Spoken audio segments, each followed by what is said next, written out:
Olá, o vídeo que vocês vão ver agora foi uma palestra que eu dei para o canal Debates Filosóficos da Universidade Federal da Fronteira Sul, que teve a intermediação do professor Arturo Faturi.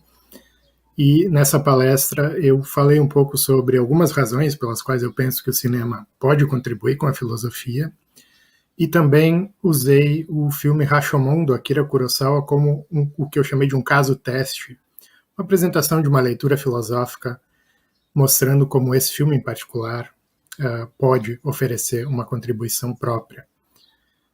Depois da palestra, a gente conversou um pouco, o professor Arturo fez algumas perguntas, e eu achei que esse vídeo poderia ser útil como uma espécie de introdução aos temas do nosso evento. Então eu estou compartilhando aqui com vocês também, e agradeço mais uma vez a oportunidade ao professor Arturo pelo convite, e espero que vocês apreciem. É isso. Obrigado. Até mais. Primeiramente, boa noite a todos. Mais um evento do nosso curso de filosofia e do programa de pós-graduação em filosofia da UFFS. Hoje a gente tem o prazer de receber o professor Jonas Tecchio, professor da filosofia do curso de filosofia da Universidade Federal do Rio Grande do Sul. Não vou apresentar muito do teu currículo, eu acho que o pessoal já mais ou menos te conhece, muito pelo que eu tenho falado, mas você é doutor em filosofia, trabalha com a filosofia de Wittgenstein, Stanley Cavell, filosofia contemporânea e filosofia e cinema, que é um tema que nos interessa e é o foco da nossa apresentação, da tua fala de hoje, né? Então o professor Jonas vai nos falar sobre filosofia e cinema e vai centrar a apresentação dele com comentários no filme de Akira Kurosawa, o filme Rashomon.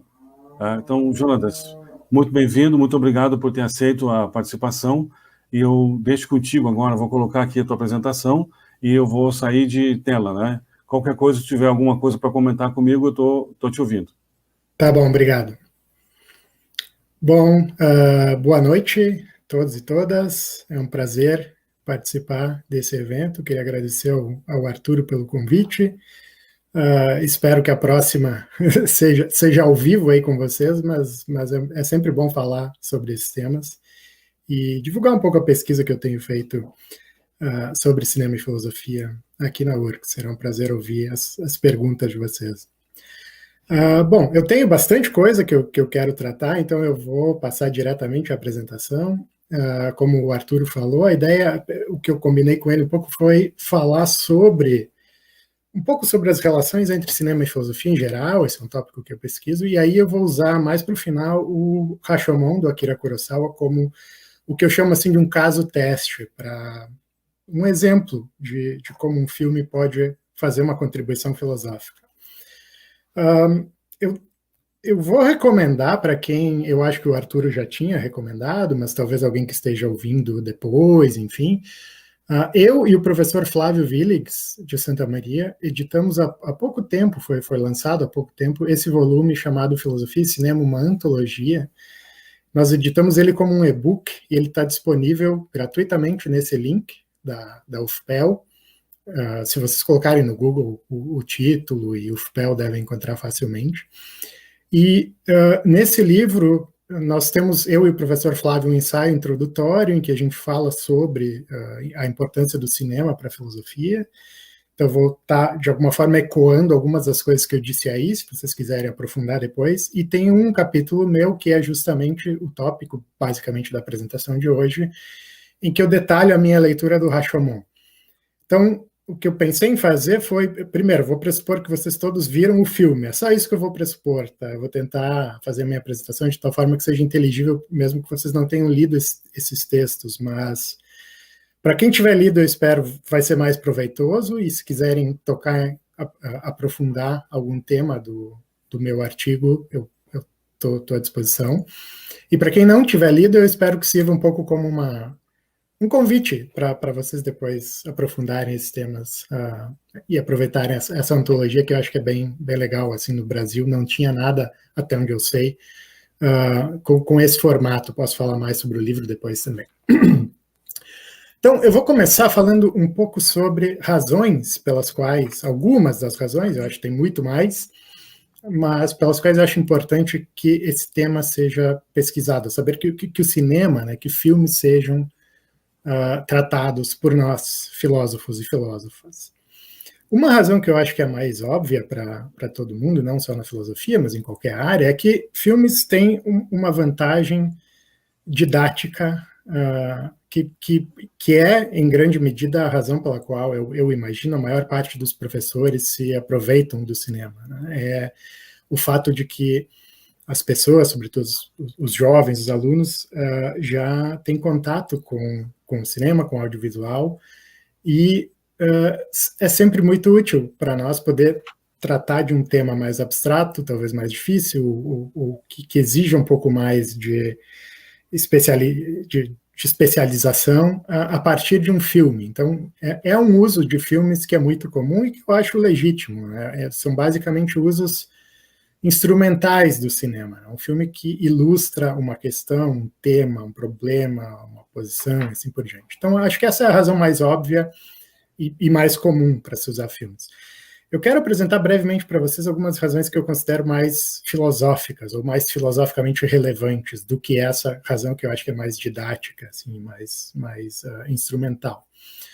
A primeira delas eu vou introduzir falando um pouco dessa definição do termo cânone que eu peguei do Ruais, do dicionário Ruais. Vocês já devem ter ouvido a expressão cânone, né? A gente usa isso em expressões do tipo o cânone da música ocidental, ou o cânone da literatura medieval, que é um certo conjunto de obras que expressam essas épocas, essas culturas, né? Então, isso deriva originalmente de um termo grego usado para falar de modelos, até de réguas ou regras, foi expandido para padrões gramaticais e chegou no uso que a gente faz mais comumente agora, que envolve esse sentido de norma, princípio geral, maneira de agir, modelo, padrão, lista, catálogo, coletânea. Então, dentro dessa multiplicidade de sentidos, eu tento extrair como uma espécie de definição aqui para os nossos fins, essa ideia, tá? Essa minha proposta aqui. O que é um cânone? É um conjunto de clássicos. Clássicos podem ser de qualquer espécie, pode ser clássicos da literatura, da música, da pintura, do cinema, etc. O que é um clássico a gente pode discutir também, né? Mas é algo que leva algumas gerações para se estabelecer. É um conjunto, então, de clássicos ao qual pessoas de sucessivas gerações fazem referência e que transmite uma forma particular de ver o mundo, de dar sentido à existência humana. E a minha tese que eu quero oferecer para vocês aqui e tentar explorar em alguma medida é que essa função, que foi ocupada em diferentes períodos da nossa história por diferentes meios, por diferentes formas de manifestação artística, hoje em dia é cada vez mais ocupada pelo cinema, entendido de maneira bem ampla aqui, tá? Não só filmes narrativos, mas também seriados de TV, novelas aqui no Brasil, enfim, são conteúdos narrativos audiovisuais de forma ampla, assim que eu estou pensando um pouco em cinema, né? Não só os filmes, mas também pensem, por exemplo, em como, se a gente fizer a pergunta, assim, eu faço esse teste às vezes numa sala de aula com 60 alunos, e esse teste funciona melhor com uma amostra maior, né? Não só de filósofos, por exemplo, mas de pessoas de outras áreas. Quantas pessoas dessa sala leram o mesmo livro? Ou gostam da mesma música, do mesmo tipo de música? Quanto maior a amostragem, mais diferente vai ser, assim, mais difícil vai ser encontrar um ponto comum. Mas vai ser muito mais fácil encontrar pessoas que viram os mesmos filmes, pelo menos alguns, ou que viram os mesmos seriados no Netflix, ou seja lá o que for. Então, é nesse sentido que eu acho que o audiovisual tem ocupado uma função cada vez mais fundamental na nossa cultura. E isso é algo que eu detalho um pouco mais na introdução do livro, que eu citei lá no início, a ideia de que, assim, se a gente pensar que parte do que define a filosofia é uma busca por autoconhecimento, e se autoconhecimento é algo que não apenas indivíduos podem buscar, mas também sociedades, eu posso ter uma sociedade, uma cultura que conhece melhor a si mesma, e se o cinema é tão fundamental para expressar a nossa visão de mundo, Então a filosofia não pode se furtar, eu acho, a investigar, dentre outras coisas, as formas de expressão da nossa cultura no cinema. Acho que é um locus privilegiado para que a gente obtenha autoconhecimento, para que a gente perceba o que a cultura está pensando sobre si mesma, quais são as nossas formas de expressar a nossa visão de mundo, o que nós achamos que é importante, o que é valoroso, que tipo de caráter nós respeitamos nas pessoas. Isso vai mudando ao longo do tempo. Antigamente era muito mais comumente expresso, talvez inicialmente numa tradição oral, depois numa tradição textual. Em diferentes culturas vai ter diferentes expressões disso, né? Algumas são mais orais, outras não. E eu acho que hoje, se tem algo que ainda, em alguma medida, cumpre essa função de uma forma quase global, quase universal, isso, claro, tem limitações, mas, assim, comparando com qualquer outra forma de arte, acho que é o cinema. Então, essa é uma primeira razão filosófica que eu acho importante levar em consideração para a gente investigar filmes, né, e audiovisual em geral. Sobre esse tema, eu quero citar uma passagem aqui. Aliás, eu não vou ler essas passagens inteiras para vocês, tá? Mas depois eu posso passar os slides, mas é um pouco, se vocês quiserem dar uma olhada com mais calma depois. Essa é uma passagem de um teórico do cinema famoso, Irving Panofsky, que foi escrita em 1934, notem bem, quase, lá se vão 100 anos. E já em 1934 ele dizia que são os filmes que moldam mais do que qualquer outra força isolada as opiniões, o gosto, a linguagem, as roupas e até mesmo a aparência física de um público, dizia ele lá, de mais de 60% da população da Terra. Hoje eu acho que isso se aproxima muito mais de 100%. Certamente não 100%, mas acho que é uma porcentagem muito maior.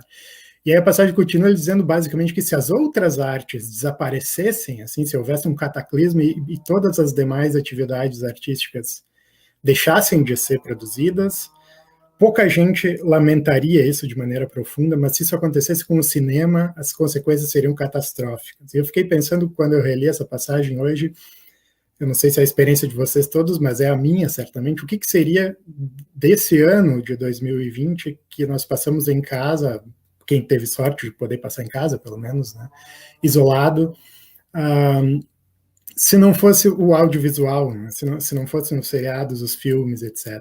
A função que esse tipo de arte ocupa na nossa vida cotidiana, como regra, eu acho que é incomparável com a função que outras artes, como a literatura, a poesia, hoje ocupam, a música mesmo, né, no geral. É claro que tem exceções. Então, essa foi a primeira razão que eu acho importante que filósofos atentem ao cinema. A segunda eu vou introduzir com uma citação da Martha Nussbaum, que é uma filósofa norte-americana bastante influente, e que eu cito também no meu artigo, e detalho um pouco mais. Ela tem basicamente a ideia, ela defende que há uma limitação na prosa filosófica convencional, sobretudo no caso dela, na filosofia moral. Ela pensa que a filosofia moral profissionalizada, feita por meio de artigos, e, enfim, o que nós normalmente fazemos na academia, deixa de lado, simplifica demais certas questões e deixa de lado complexidades importantes das nossas vidas. Isso aparece um pouco nessa passagem, em que ela diz que pode haver visões de mundo que enfatizam a variedade, a complexidade, os mistérios, a beleza falha e imperfeita do mundo, que não podem ser expressas adequadamente em prosa filosófica convencional, mas exigem uma linguagem, uma forma mais complexa, mais alusiva e mais atenta aos detalhes. Isso, claro, no caso dela, ela está pensando na literatura, especificamente, mas o que eu quero sugerir aqui é que a gente pode expandir isso. O cinema também é outra dessas linguagens mais complexas, mais alusivas, e que pode ser usada para chamar a atenção para os detalhes e para a complexidade da nossa vida cotidiana, de uma forma que a filosofia profissionalizada às vezes deixa de lado. Então, a sugestão não é que a gente deva deixar de fazer filosofia do jeito que a gente faz na academia, que isso é inútil, não é nada disso. mas que algumas questões, pelo menos, precisam ser tratadas por meio de uma linguagem mais complexa e que as artes podem auxiliar nesse objetivo. No meu artigo eu cito também, além da Martha Nussbaum, a Cora Diamond, que é uma filósofa contemporânea que também tem defendido algo parecido. Defendido, quero dizer assim, ela tem, na verdade, os textos dela, em grande medida, são exemplos de tentativas de fazer filosofia profissionalizada. Ela publica artigos, capítulos de livros, enfim, mas sempre fazendo bastante uso, sobretudo, da literatura. Eu, inclusive, já conversei com ela uma vez, tive o prazer de participar de um evento que ela estava, e eu perguntei se ela não achava que isso podia ser expandido ao cinema. Ela disse que sim, com certeza, mas que ela particularmente não conhece muito o cinema e não fez isso, mas que ela entrevê que isso possa ser expandido nessa medida. E outra filósofa que eu acho que pode ser incluída nessa lista é... agora me fugiu o nome, eu já vou lembrar depois. Se o Arturo lembrar, pode me ajudar aí, que eu citei no artigo. Mas, enfim, tem uma tradição contemporânea de crítica aos limites da filosofia convencional, e eu já vou citar alguns autores que eu acho que se incluem nessa tradição. Acho que a gente poderia voltar até o Wittgenstein, que também foi um crítico de uma certa forma de fazer filosofia, e não por acaso eu acho que ele é bastante influente para todas essas pessoas que eu estou citando aqui, Cora Diamond, Martha Nussbaum, depois eu vou citar Stanley Cavell e tal. Acho que ele está na base, aliás, está também na base, como o Arturo falou no início, da minha concepção de filosofia. Então, no pano de fundo, acho que tem uma concepção talvez Wittgensteiniana da forma de fazer filosofia. Então, essas são algumas razões. Eu coloquei mais razões, de novo, na introdução do livro, e se vocês tiverem interesse, leram, quiserem fazer perguntas, eu volto a elas depois. Mas são razões que eu acho que o cinema é fundamental para nós, filósofos, hoje. Passar para a segunda parte, em que eu vou falar de algumas formas possíveis de se usar filmes para fazer filosofia, e eu vou dar alguns exemplos muito rapidamente. O nosso livro tem muitos outros exemplos, e vocês podem encontrar, tem até uma série inteira dedicada a isso, que é Filosofia e Cultura Popular, né? Uma série em inglês, Philosophy and Popular Culture, que tem vários volumes traduzidos em que se dedicam, por exemplo, a um seriado, né? Até a desenho animado, Simpsons e a filosofia, Westworld e a filosofia. Então, tem bastante produção hoje em dia sendo feita, e que não muito em português, infelizmente. Essa foi uma das razões pelas quais a gente decidiu fazer essa coletânea, mas tem muita coisa boa sendo publicada lá fora e aos poucos chegando. Então eu vou dar alguns exemplos rapidamente e podemos depois detalhar, mas o mais importante, na verdade, eu quis criar uma espécie de listinha aqui de algumas possibilidades de usos que eu suponho vão dos mais comuns aos menos comuns. Isso é a minha suposição, baseada na minha experiência, pelo menos.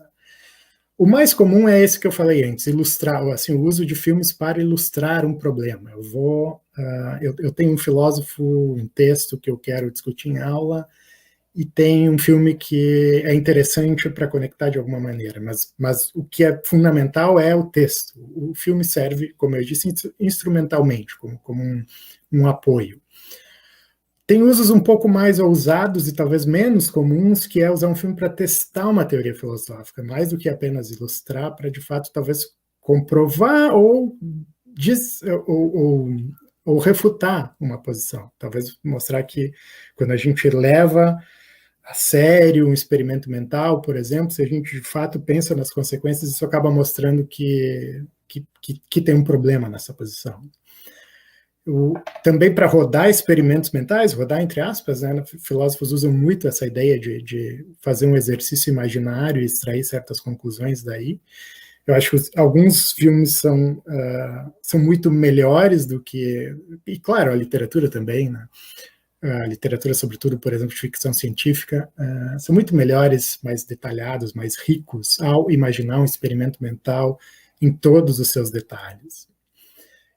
E também deixar clara a importância de certas questões. Às vezes, questões filosóficas podem parecer puramente abstratas, o problema do livre-arbítrio, o problema do fundamento do mal, questões metafísicas. E aí, quando a gente coloca isso numa situação imaginada de forma bem detalhada num filme, mostrando como isso gera consequências na vida das pessoas, fica mais claro qual seria a consequência de uma certa concepção filosófica. E por último, eu coloquei como uma interrogação a ideia de que alguns filmes, não todos, mas que alguns pelo menos possam ir além e fazer filosofia em algum sentido, né? Fazer contribuições filosóficas próprias, em seus próprios termos. Não necessariamente contribuições originais, no sentido de que elas nunca teriam sido feitas na história da filosofia, mas que não foram necessariamente influenciadas por filósofos, né? Que talvez alguns cineastas, e aí eu quero incluir, pode ser desde o roteiro, até às vezes atores, diretores, enfim, que as pessoas envolvidas na produção de um filme, que são muitas, que aconteça uma mágica aí e que dessa conjunção surja, de vez em quando, um grande filme que toca num tema filosófico e apresenta uma posição que é interessante e que não se baseia em conhecimento de filósofos anteriormente. Então, vou tentar dar alguns exemplos depois. Então, rapidamente, os exemplos eu não vou falar muito, eu vou contar com a familiaridade de vocês. São filmes que já não são tão recentes, mas também não tão antigos, né?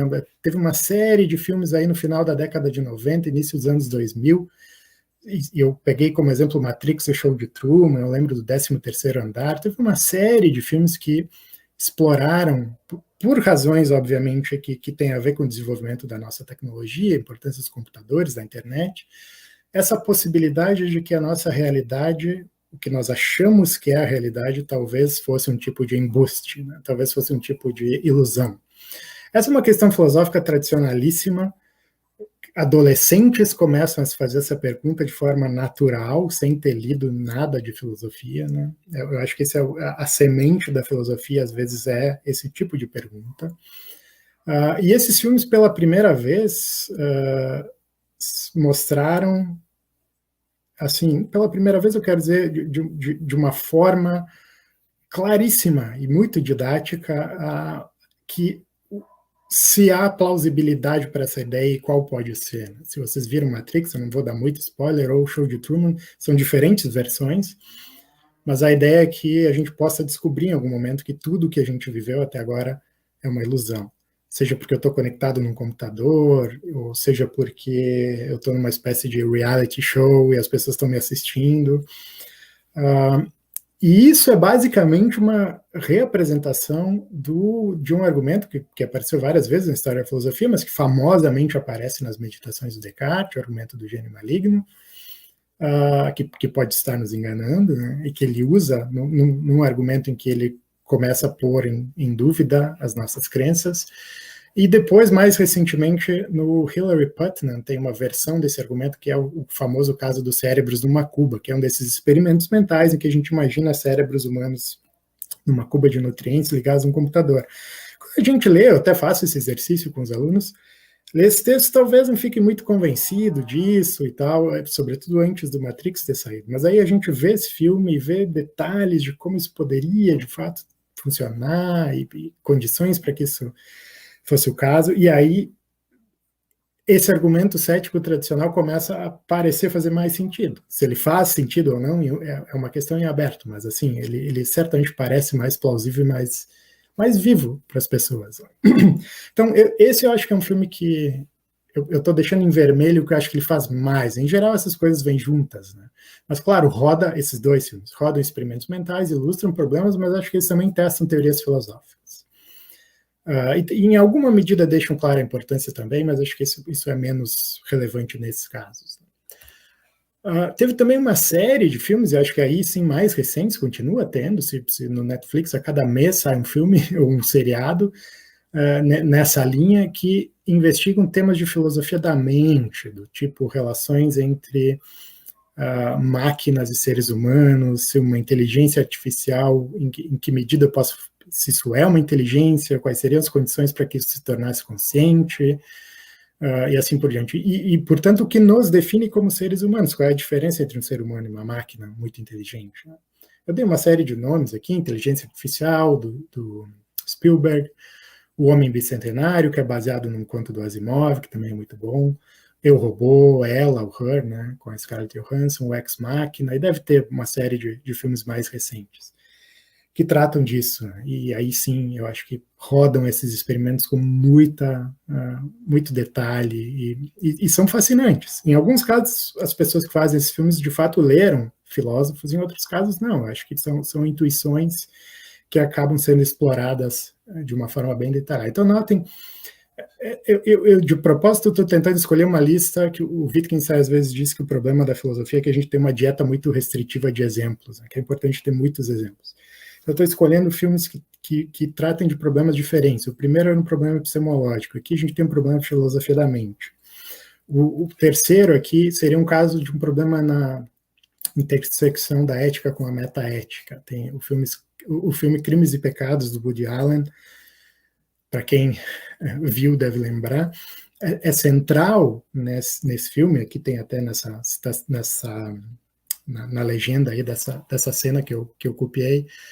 O que você diz, May? Não há nenhuma moral no mundo? Eles estão discutindo explicitamente isso, né? O que é o fundamento, ou se não há nenhum, para a moralidade. Assim, por que eu devo agir bem se eu não vou ser punido nem pela lei e nem por uma instância divina qualquer? Assim, eu devo agir bem ou não?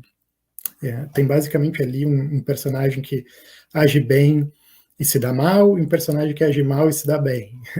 Resumindo um pouco, sem dar muitos detalhes. E o filme parece estar nos forçando a fazer essa pergunta. Né? Por que deveríamos agir bem se não há nenhum tipo de punição? Deveríamos agir bem? Há alguma razão para agirmos bem? Então, essa é uma questão fundamental de ética e de metaética.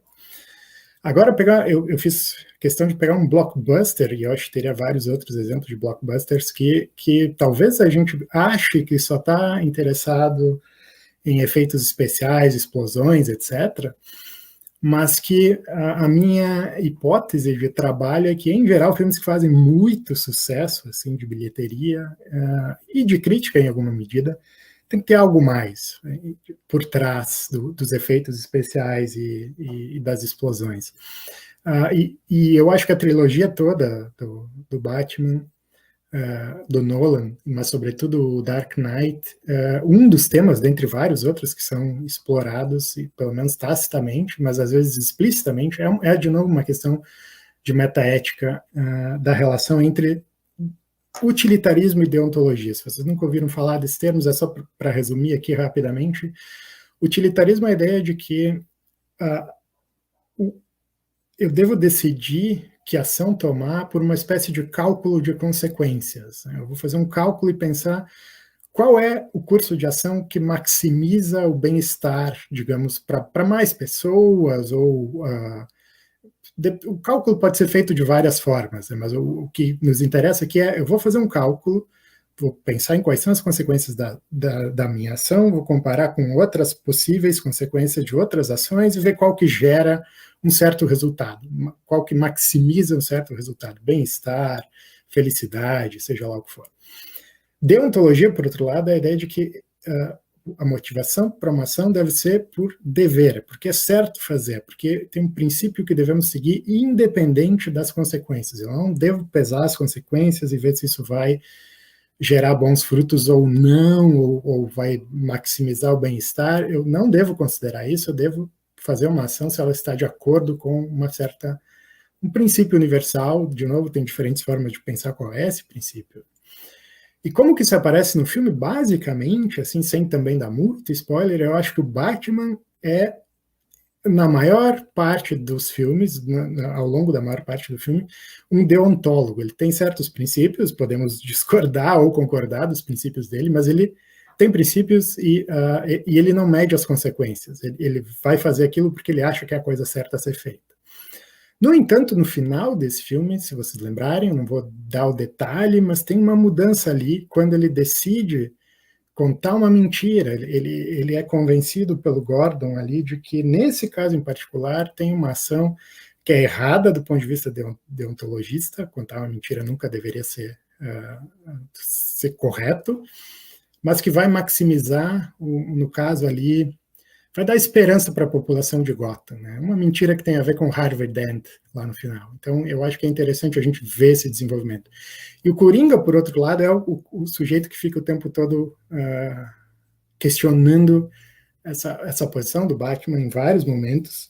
E, particularmente, tem um experimento que ele chama, o Coringa chama de experimento social, que tem aqueles 2 barcos, está no início do filme, um com prisioneiros e um com, entre aspas, cidadãos de bem, e eles cada um tem um detonador para ver quem vai explodir o outro barco primeiro. E aí eles ficam fazendo, no caso dos cidadãos de bem, o cálculo é utilitário. Olha, nós somos mais importantes para a sociedade, então vamos explodir primeiro o barco deles. Eles são criminosos mesmo, eles não são tão importantes para a sociedade. E no barco dos criminosos, eu estou dando um pouquinho de spoiler, mas está logo no início, o raciocínio é mais deontologista, vamos dizer assim. Não, é errado fazermos isso e não vamos fazer. Então, acho que isso é um filme que trata claramente desses temas. O Minority Report é um exemplo relativamente recente de um filme baseado também num conto de ficção científica que trata da questão do livre-arbítrio e da responsabilização moral. Se numa sociedade em que fosse possível prever ações de criminosos, se seria legítimo prender esses criminosos antes que eles cometessem o crime, essa ideia do pré-crime. Eu não vou entrar no detalhe de como isso funciona aí, mas a questão é essa. E eu acho que, mais recentemente, a série Westworld também toca bastante, dentre vários outros temas filosóficos importantes da série, está esse, do livre-arbítrio, e tem um capítulo no nosso livro sobre o Westworld, para quem tiver interesse, que eu acho que é bem, bem legal. Então, eu dei alguns exemplos, tá? Eu tive que, na verdade, cortar exemplos, porque senão eu ia ficar o tempo todo falando desses filmes, mas tem muitos outros, e se vocês quiserem dar outros exemplos aí, a gente discutir, que são diferentes usos. Tá? Agora eu vou para o ponto que eu vou me aproximar do Rashomon, que é a questão de se um filme pode, para além desses usos todos, fazer filosofia, fazer uma contribuição propriamente filosófica. De novo, tem várias respostas a essa pergunta. Essa é uma pergunta que é viva na literatura contemporânea. É uma questão disputada. Tem filósofos que vão dizer que não, que filmes no máximo podem fazer essas outras coisas que eu falei, tem filósofos que vão dizer que sim, e dentre esses tem filósofos que discordam sobre exatamente como que isso funciona. Posso falar dessas outras posições depois, se quiserem, se vocês conhecerem alguma, mas as posições que pessoalmente me interessam mais, que têm inspirado a minha própria maneira de tratar desses temas, são do Stanley Cavell, que é um filósofo norte-americano que faleceu recentemente, e Stephen Mulhall, que é um filósofo britânico, professor em Oxford, que inclusive foi co-orientador da minha tese de doutorado. A tese era sobre Wittgenstein, não era sobre cinema, mas eu descobri, salvo engano, a primeira coisa que eu li do Mulhall foi um texto dele sobre o Blade Runner, que era uma espécie de leitura wittgensteiniana do Blade Runner, que eu achei fantástica. E nós traduzimos esse texto no nosso volume. Então, outra recomendação que eu vou fazer para vocês, se vocês gostarem desse filme. E o Mulhall é um filósofo também bastante influenciado por Wittgenstein e por Cavell. Então, ele é uma espécie de, eu diria assim, é um sucessor do Cavell nessa discussão assim, contemporânea. Aqui estão alguns dos livros. O Cavell publicou uma série de livros tratando de cinema. O primeiro é esse do World Viewed, na década de 70, que é sobre ontologia do cinema, e são questões assim de filosofia do cinema mesmo, né? O que é um filme, qual é a diferença de um filme para uma pintura, para o teatro, questões assim sobre a natureza da representação cinematográfica. Depois tem esse Pursuit of Happiness, que é sobre comédias hollywoodianas clássicas, e está falando basicamente sobre o casamento e sobre concepções contemporâneas do casamento que teriam sido apresentadas pela primeira vez de forma assim clara nessas comédias hollywoodianas, que tem uma diferença em relação às comédias clássicas da literatura. O Contessa in Tears é sobre melodramas também clássicos, também explorando o outro lado da moeda, casamentos que não dão certo, e as razões pelas quais isso acontece. Então ele está pensando sobre os relacionamentos humanos. O Cavell é um filme, é uma coletânea de vários artigos dele publicados sobre cinema, espalhados por aí, que foram catalogados nessa coletânea, e tem outros, tem o Cities of Words, tem livros mais recentes que não são só dedicados ao cinema, mas que o cinema aparece. E do Stephen Mulhall tem esse livro, On Film, que é, assim, o marco da literatura contemporânea. Até a ideia tem uma expressão, Film as Philosophy, cinema como filosofia, que foi usada por ele nesse livro e que virou o nome de uma certa sub-área da filosofia hoje, né? Film as Philosophy. Eu vou citar algumas passagens desse livro. Ele foi reeditado, expandido e já está hoje, se não me engano, na 5ª edição. E ele também, o Mulhall, tem vários artigos publicados, até na internet vocês podem encontrar, procurando artigos dele, ele continua trabalhando. Então, é difícil, em pouco tempo, resumir a posição deles. Eu não vou nem tentar fazer isso, mas posso falar mais se vocês tiverem interesse depois. Eu vou, ao invés disso, só pegar algumas passagens-chave aqui, umas citações. Essa do Cavell, eu acho que conecta diretamente com aquilo que a Martha Nussbaum dizia na citação que eu apresentei acima, né? A ideia de que, às vezes, a filosofia, sobretudo a filosofia profissionalizada, acadêmica, abandona prematuramente certas questões, e que filmes podem ser pensados como caminhos diferentemente configurados, ele diz intelectuais e emocionais, é importante que tenha esses dois elementos, né? De explorar essas questões de uma forma mais aprofundada. O Cavell pensa que o cinema, alguns filmes, de novo, isso não é uma tese geral de que todo o cinema, todos os filmes fazem isso, mas que alguns filmes são capazes de atentar no detalhe das nossas vidas cotidianas, que é algo que Cavell e Wittgenstein também pensam que é fundamental, nos recordar de coisas sobre nossas vidas cotidianas, por oposição a fazer uma idealização, uma generalização e não olhar para o detalhe. Então, filmes fazem isso, segundo Cavell. Uma outra citação dele aqui, que é soa mais ousada, mais radical, ele diz que, para ele, é como se a criação do cinema estivesse destinada a reorientar vários tópicos filosóficos. E aí tem uma lista de tópicos que, se vocês conhecerem a obra do Cavell, vocês podem ver que são basicamente os tópicos que ele trata na sua obra filosófica. Não só na sua obra sobre cinema, mas na sua obra em geral. Realidade e representação, arte e imitação, grandeza e convencionalidade, juízo e prazer, ceticismo e transcendência, linguagem e expressão. São temas centrais na obra dele e que, segundo ele, o cinema teria reorientado. E isso, na experiência dele, certamente reorientou. Ele pensou...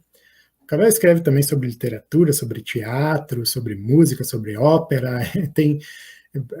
Ele faz conexões com psicanálise, enfim, ele está sempre pensando na intersecção da filosofia com essas áreas, mas eu estou aqui focando um pouco na importância do cinema. E aí, eu posso depois falar mais sobre como exatamente isso aparece em cada obra, mas essas são teses do Cavell, que eu acho que são fundamentais para o próprio Mulhall, e aí tem uma passagem muito citada do livro do Mulhall, em que aparece, de fato, ali no final, essa ideia do film as philosophy. Mas que basicamente ele diz que ele não encara, ele está falando, na primeira edição do livro, ele estava falando basicamente da quadrilogia Alien, que são 4 filmes que foram lançados, né? Alien 2, ou Aliens, eu não me lembro o nome, mas foram 4 que foram lançados começando na década de 70, e cada capítulo trata de um desses 4 filmes e trata de outros filmes do mesmo diretor, né? Cada um desses filmes foi dirigido por um diretor diferente, e aí o Mulhall fala de outros filmes, e aí que ele vai falar, por exemplo, do Blade Runner, quando ele fala sobre o Alien original do Ridley Scott, comparando o Blade Runner com o Alien. Então, ele está, na introdução do livro, está falando sobre esses filmes que ele vai tratar depois, né, os filmes da série Alien, basicamente, e dizendo que ele não encara esses filmes como ilustrações acessíveis ou populares de opiniões desenvolvidas por filósofos, mas sim como refletindo e avaliando essas opiniões por conta própria, pensando séria e sistematicamente sobre eles da mesma forma que filósofos. Tais filmes não são matéria-prima da filosofia, nem uma fonte de ornamentação, são exercícios filosóficos, filosofia em ação, cinema como filosofia. Essa é a frase que eu disse que vai ser bastante citada depois. Então, essa é só para colocar para vocês a ideia assim, de pensar em filmes como indo além de ilustração. Um exemplo muito rapidamente do próprio Mulhall é a questão que aparece nessa passagem da nossa relação com nossos corpos, né? do embodiment em inglês, a corporificação. E nessa passagem o que ele está dizendo é que essa é uma questão central, pelo menos desde Descartes, mas que teria sido tratada nesses filmes da série Alien de uma forma muito autoconsciente, sofisticada, que sugere para ele, Mulhall, que devemos considerá-los como capazes de trazer contribuições reais para esses debates. Então, eu não sei quantos de vocês viram Alien, era um dos meus filmes de terror barra sci-fi, ficção científica, né, que era um dos meus favoritos na minha adolescência. E eu nunca parei para pensar que esse fosse um filme que tem algo filosoficamente relevante a ser apresentado quando eu era adolescente. Mas ao ler o Mulhall e voltar a esses filmes, eu fiquei convencido de que ele tem um ponto aí. Esses filmes tratam o tempo todo da nossa relação com nossos corpos, da nossa finitude, da nossa fragilidade, da nossa dependência da tecnologia e da nossa relação com o nosso gênero, a relação entre a posse de uma certa biologia e um gênero, né? E como essas relações podem ser subvertidas. Basicamente talvez vocês, mesmo não tendo visto o Alien, tenham visto essa cena primeira aqui, que é do Alien saindo da barriga de um dos protagonistas. Essa é uma cena muito conhecida, acho que isso não vai ser spoiler, espero, para muita gente. E o Mulhall argumenta que nesse filme, isso é basicamente, no contexto do filme, na moldura desse filme, é uma forma de explorar uma inversão da nossa fantasia tradicional, patriarcal, sobre o que é o gênero masculino e o gênero feminino, sobre a ideia do gênero masculino como ativo e o gênero feminino como passivo, as mulheres como tendo a capacidade de dar à luz, o homem como tendo esse papel ativo, etc. A ideia é que os homens são colocados na posição tradicionalmente atribuída às mulheres nesse filme e vice-versa, sobretudo a Ripley, que é a protagonista.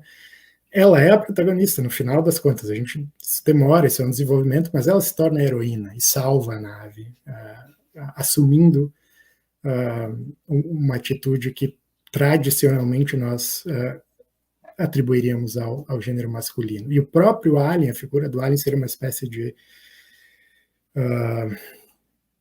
condensação de uma certa imagem do que é o masculino aí. Então, isso é só uma palhinha e um convite para vocês lerem. Isso está no primeiro capítulo do livro do Mulhall, sobre o Alien. Então, esse livro foi publicado no início de 2000 e gerou gerou uma sub-área da filosofia, eu diria. Assim, foi basicamente responsável por isso, que é a área que eu tento pesquisar também hoje. E logo, alguns anos depois, teve uma edição especial de uma revista chamada Film Philosophy, que é uma das minhas favoritas também para esses temas, em que vários autores foram convidados a apresentar suas críticas do livro do Mulhall, e o Mulhall responde.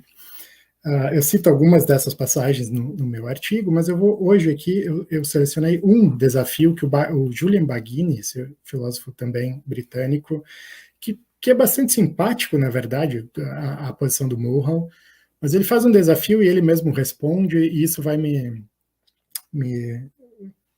permitir transitar para o filme Rashomon como caso teste. Né? O Baggini pergunta, isso não tem paginação porque está num artigo online, mas o ponto é basicamente o seguinte, né? Se um filme é ficcional, um filme não apresenta a realidade, como é que, se um filme não apresenta nada real, como é que um filme pode ser importante para a filosofia? Deveria ser o contrário, né? A filosofia busca, se tem algo que a filosofia busca, é a verdade, é dizer algo verdadeiro sobre a realidade, sobre a estrutura da lógica, sobre a essência do ser e assim por diante.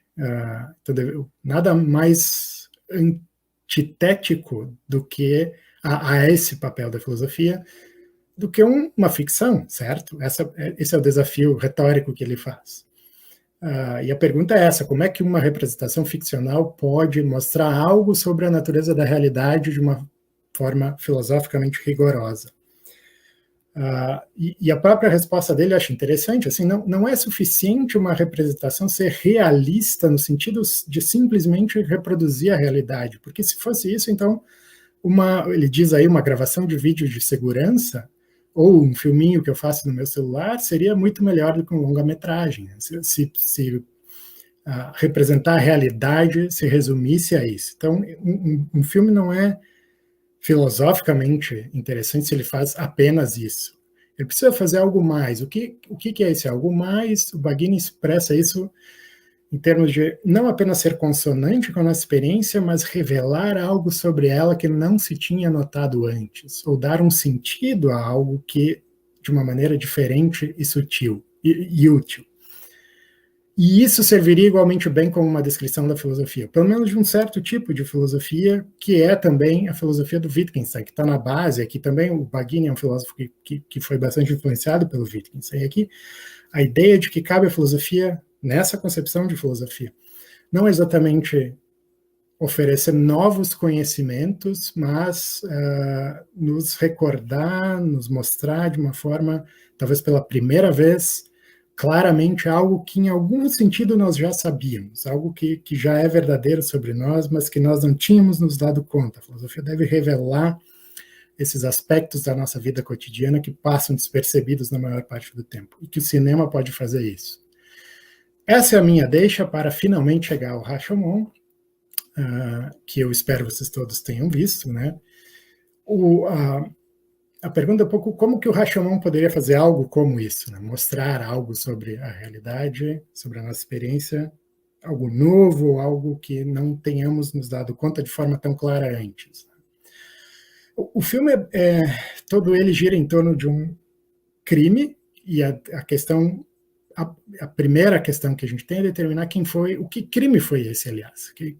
Se ele foi, tem um samurai e uma mulher que morrem, que morrem, eu vou dizer de forma vaga, assim, porque a gente não sabe se eles cometeram suicídio, se foi um homicídio, se, por exemplo, a mulher matou o marido e vice-versa, ou se foi um assassinato, se foi o bandido que matou eles, um deles, enfim, a gente... vice-versa não, desculpe, se a mulher matou o marido, a mulher escapa, quem morre é o marido. Mas a questão é se ele se matou, se a mulher matou, ou se o bandido matou. Quem exatamente é culpado? E a gente tem 4 narradores, e cada um deles conta uma história diferente, ligeiramente diferente, sobre alguns aspectos igual e sobre outros diferentes. E a questão para nós é determinar quem deles está contando a verdade, se é que algum deles está. E o que é fascinante nesse filme é que passa despercebido numa primeira vez que a gente assiste, numa segunda e numa terceira, é difícil de levar isso a sério, é que o uso que ele faz de flashbacks, né? Flashback é essa técnica de mostrar algo no passado acontecendo no presente, nós vendo agora algo que teria acontecido no passado. Esse filme usa flashbacks dentro de flashbacks, por assim dizer. Ele tem uma camada de indireção que eu trato com mais detalhe lá no artigo, mas a gente está sempre vendo algo a 2 camadas de distância, alguém lembrando de algo, para colocar de forma assim mais... Ou alguém lembrando do relato que alguém fez de algo. Isso é um uso muito estranho de flashback, e a gente esquece facilmente, a gente está vendo aquilo acontecer e assume que isso é o que realmente aconteceu, e aí depois a gente vê de novo aquilo acontecendo de um outro jeito, e supõe de novo que é assim que aconteceu, e numa certa altura a gente pensa, bom, peraí, qual dessas versões aconteceu, ou talvez nenhuma delas aconteceu. Então, tradicionalmente, filósofos, sobretudo, pensam nesse filme como tratando dessa questão sobre a relatividade da verdade, uma questão epistêmica, epistemológica. Eu acho que o filme faz mais do que isso, a minha hipótese central é tentar mostrar que ele faz mais. Eu acho que isso aparece em alguma medida nessa passagem desse livro que eu também recomendo, Film as Philosophy, que é o termo aquele que surgiu do livro do Mulhall. O subtítulo é Ensaios sobre Cinema depois de Wittgenstein e Cavell, né?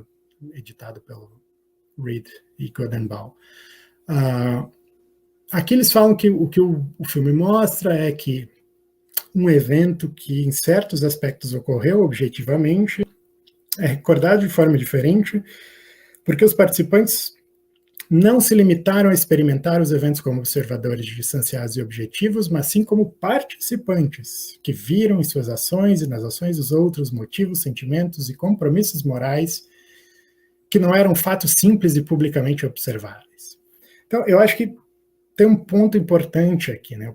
Não é só que a realidade, a verdade é inacessível e relativa, o ponto não é esse, o ponto é nós, no mais das vezes, quando estamos envolvidos com um acontecimento, não somos espectadores distanciados. Nós não somos câmeras não somos um smartphone gravando aquilo, né? Que é uma certa fantasia do que é o espectador, do que é o sujeito, alguém distanciado do mundo.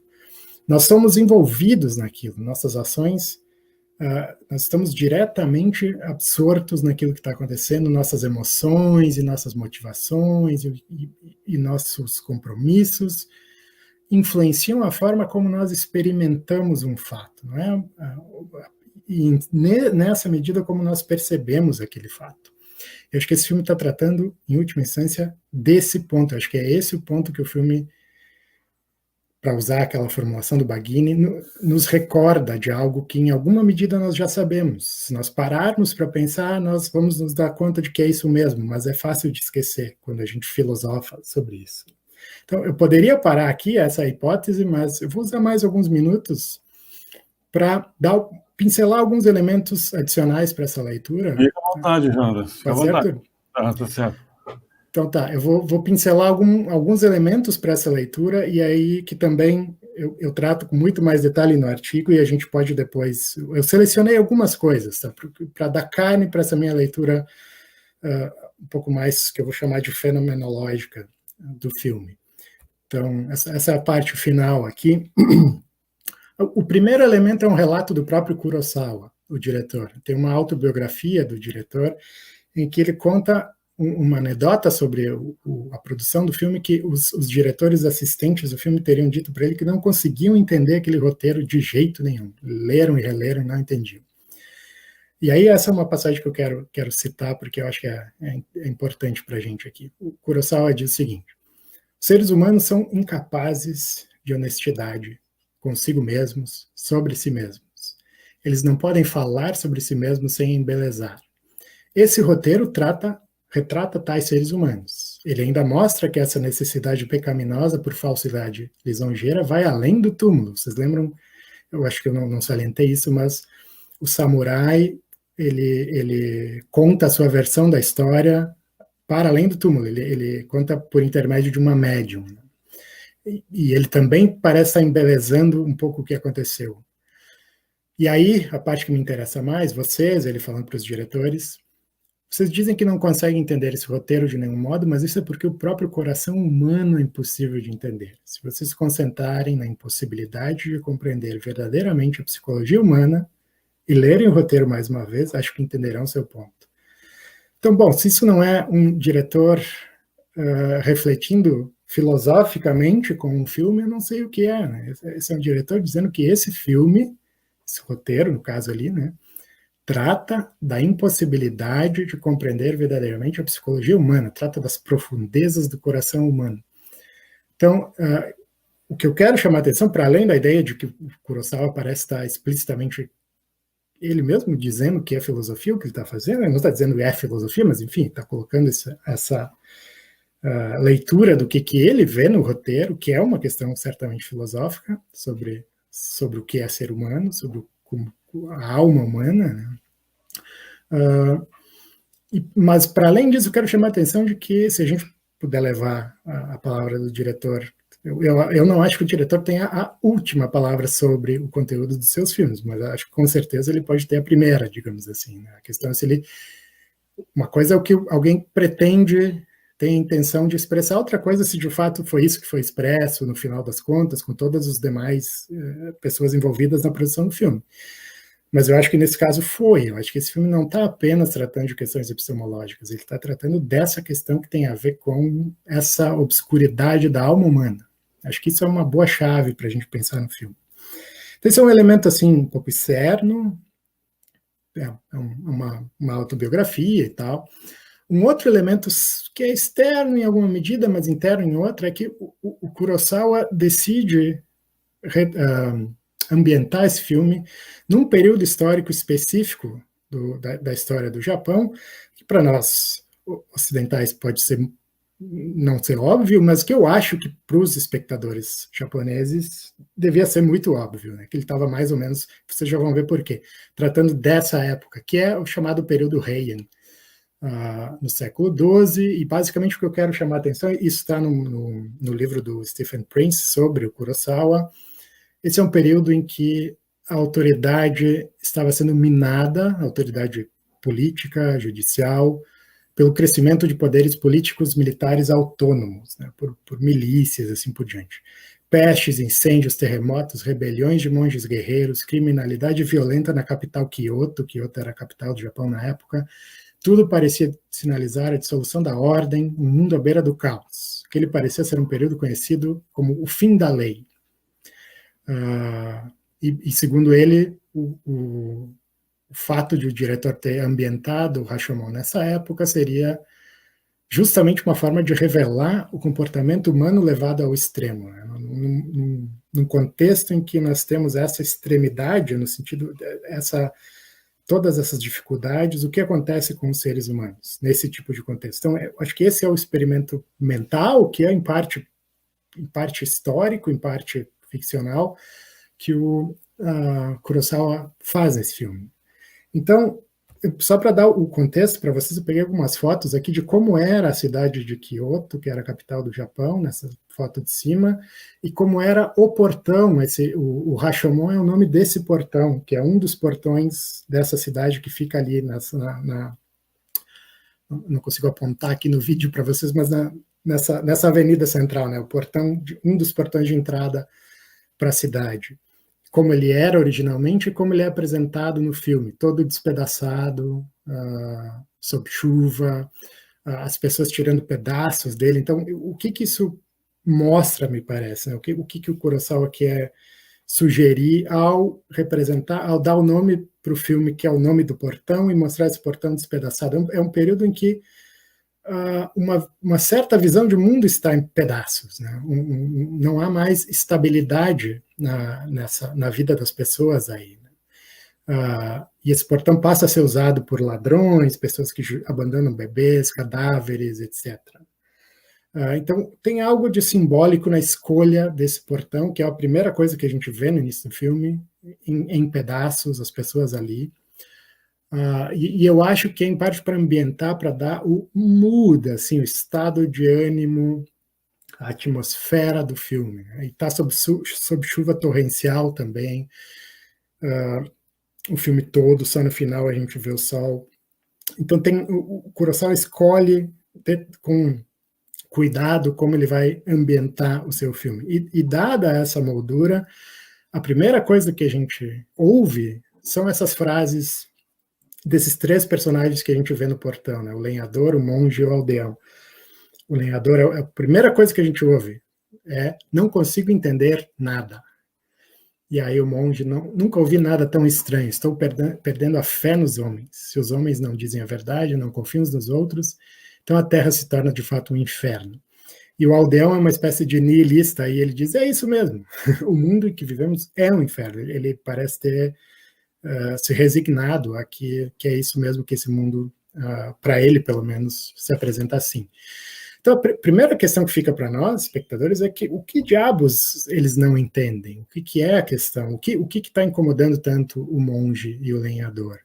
E a gente mais ou menos esquece que eles estão falando dessa forma, assim, tão emocional aqui no início, e logo a gente acha que a questão deles é saber quem cometeu aquele crime.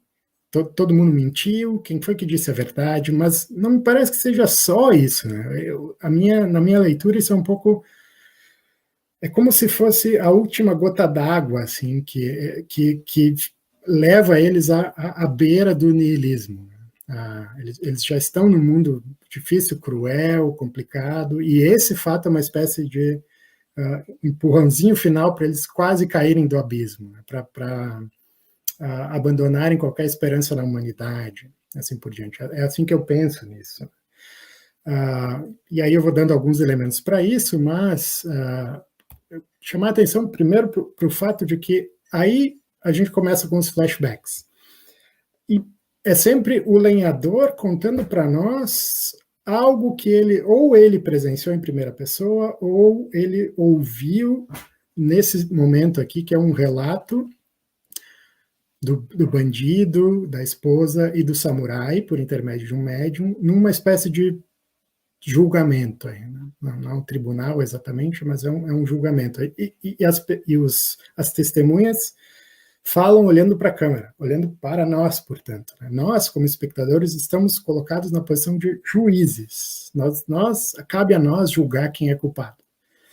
E isso é um parêntese aqui, mas esqueci de traduzir essa passagem, mas a ideia, a expressão efeito Rashomon acabou sendo, eu não conheço, talvez tenha alguém da área jurídica aí, possa confirmar, mas aparentemente a ideia do efeito Rashomon é bastante comumente usada em julgamentos, né, nessas condições em que diferentes testemunhas têm visões diferentes. Passou a ser uma expressão comumente usada no contexto jurídico, né. Mas, então, em certa medida, nós estamos na posição de juízes. Nós somos quase que convidados tacitamente a assumir a posição de juiz imparcial. Cabe a nós determinar quem fez aquilo. E acho que, aos poucos, o Kurosawa vai subvertendo essa nossa posição, assim, como que nos mostrando que a questão não é não podemos acessar a verdade porque a verdade é inacessível, a questão é cada um desses personagens vivenciou aquele momento de uma forma muito diferente. Eles não estão apenas embelezando as suas histórias, eles, em parte, certamente estão fazendo isso, mas, em parte, eles estão reagindo à forma como eles experimentaram o mundo naquele momento. Então, eu vou chamar a atenção só comparando dois exemplos. Então, eu acho que o que é fundamental no filme é que o Kurosawa é capaz de apresentar diferentes estados de ânimo por meio de várias técnicas que ele usa, iluminação, ângulo de câmera, trilha sonora e a própria atuação, que é diferente em cada uma dessas versões. Cada uma dessas versões muda de várias formas e ela passa um estado de ânimo diferente para nós espectadores. Eu vou só comparar dois casos aqui. O primeiro é o do lenhador. Né? A primeira versão da história que ele conta, ele está caminhando pela floresta tranquilamente e aí, de repente, a câmera para, a trilha muda completamente e ele está completamente assustado. Então, a primeira versão dele é contada do ponto de vista do estado de ânimo de medo, temor, angústia, alguma coisa nesse sentido. Contrastem isso com a versão do bandido. O bandido está claramente, está efusivo, está orgulhoso do que aconteceu. Ele está contando a história como se ele fosse um grande bandido, um grande lutador, um grande conquistador que conquistou a mulher do samurai. Então, é um estado de ânimo completamente diferente. Isso não é dito no filme, isso é mostrado, a forma como o Kurosawa monta cada uma dessas sequências. Se a gente parar para pensar e comparar, vai ver que elas são muito diferentes e que muito tem a ver com o estado de ânimo de cada um deles. Então não é que apenas o bandido está querendo contar algo assim, contar vantagem. Eu acho que ele, de fato, foi a forma como ele se sentiu naquele momento. A gente não tem nenhuma razão para duvidar, ele está aí completamente orgulhoso do que aconteceu. E isso gera como resultado, acho que isso é um exemplo de vários outros que eu analiso no artigo, que tem a forma como cada um desses dois personagens conta, cada detalhe muda muito. E um detalhe que eu acho fantástico é a luta entre o bandido e o samurai. Né? Quando o lenhador conta essa versão mais para o final, o que a gente vê na tela, que supostamente é o que o lenhador teria visto, né, ele lembrando do que aconteceu, é uma luta completamente desastrosa, desastrada, desajeitada, as pessoas caindo no chão, com medo, jogando a espada para cá e para lá, é uma bagunça. E quando o bandido conta, ele conta, e a gente vê isso na tela, né, é uma luta de extrema habilidade, é quase uma dança, e ele diz que eles cruzaram espadas 20 e tantas vezes, que ele nunca tinha acontecido isso, então ele dizendo que o samurai era um ótimo lutador, mas que ele no fim conseguiu vencer. São histórias muito diferentes, são vistas de formas muito diferentes. Qual delas é verdadeira? Eu estou sugerindo aqui que, em certo sentido, as duas são, porque cada um deles experimentou essa luta de uma forma muito diferente. O lenhador, pobre coitado, ali assustado, ele não sabe usar a espada, é a forma como ele consegue lembrar daquilo. Ele estava aí nervoso assistindo. E o bandido, por outro lado, se achando na posição de quem venceu essa luta difícil. Tá? Então, o filme tem vários exemplos assim, que se a gente parar para pensar e comparar cada versão de cada cena, de cada acontecimento, vai ter essa coloração diferente, né, da experiência. E aí eu tenho um interlúdio, estou chegando no final, eu tenho um interlúdio que eu chamo de heideggeriano no artigo, em que eu uso um pouco da filosofia do Heidegger, não sei quanto vocês conhecem aqui, mas também não vou falar muito sobre isso, mas só para deixar claro minhas referências. Mas o Heidegger tem essa tese no Ser e Tempo de que nós, o que caracteriza o ser humano, não é que nós somos animais racionais ou alguma dessas teorias tradicionais, mas sim que nós somos uma espécie de abertura ao mundo. Que nós somos situados, corporificados, que a nossa experiência está sempre sendo modulada de acordo com certos estados de ânimo, e dependendo do estado de ânimo, ela vai ser diferente para cada um de nós. Se eu estou angustiado, vai ser de um jeito. E estados de ânimo não são considerados pelo Heidegger como meramente internos e subjetivos, não é algo assim. Pensem, o exemplo que eu acho que deixa isso claro é quando a gente fala da atmosfera da festa, né? Quando a gente diz, aquela festa estava para cima ou para baixo, ou seja lá o que for. Né? A gente está falando de algo objetivo, é o jeito que a festa estava. Claro que isso significa que as pessoas individualmente estavam daquela forma, mas nós não estamos falando apenas de algo subjetivo. Né? Tem algo, o mundo, de certa forma, estava assim.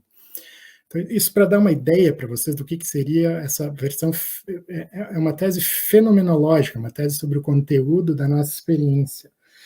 E a minha hipótese é, para chegar no final, que o Rashomon é um exercício fenomenológico.